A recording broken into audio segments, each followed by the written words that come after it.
Ուղղափառ եկեղեցու հավատացյալները մեծ պատրաստությամբ են դիմավորում Զատիկի տոնը։ Մեր շրջանում քահանա չլինելու պատճառով հավատացյալները գիշերը մեկնում են Ախալքալակ, որտեղ կեսգիշերին սկսվում է տոնական պատարագը։ Պատարագից հետո օրհնվում են կարմիր ձվերն ու զատկական պասկան, որոնք պարդաթիր պետք է լինի տոնական սեղանին։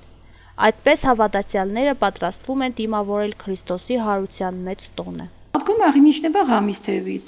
Ჩვენთან არ არის ეხლა მღვდელი მოძღვარი არ ყავს ამ წუთას და ადგილზე და ამიტომ ჩვენ გამ Սադիկը մեզ մոտ նշվում է գիշերային ժամերին, քանի որ մեզ մոտ քահանա չկա, մենք գիշերը գնում ենք Ախալքալակ։ Գիշերվա ժամը 12-ին սկսվում է պատարագը եւ բոլորը մասնակցում են այդ պատարագին։ Պատարագից հետո օրհնվում է կարմիր ձվերը եւ զատկական պասկան,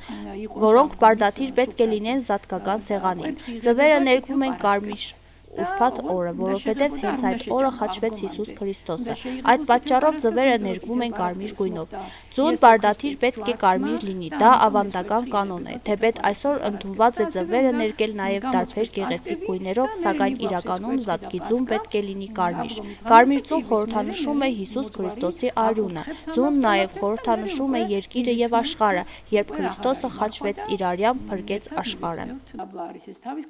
Ანუ Იესო ქრისტე მან თავისი სიცხლით გამოიწყვიდა მსოფლიოს ცოდვები და ამიტომ სიცხლე არის წითელი და ამიტომ კვერცხიც უნდა იყოს წითელი.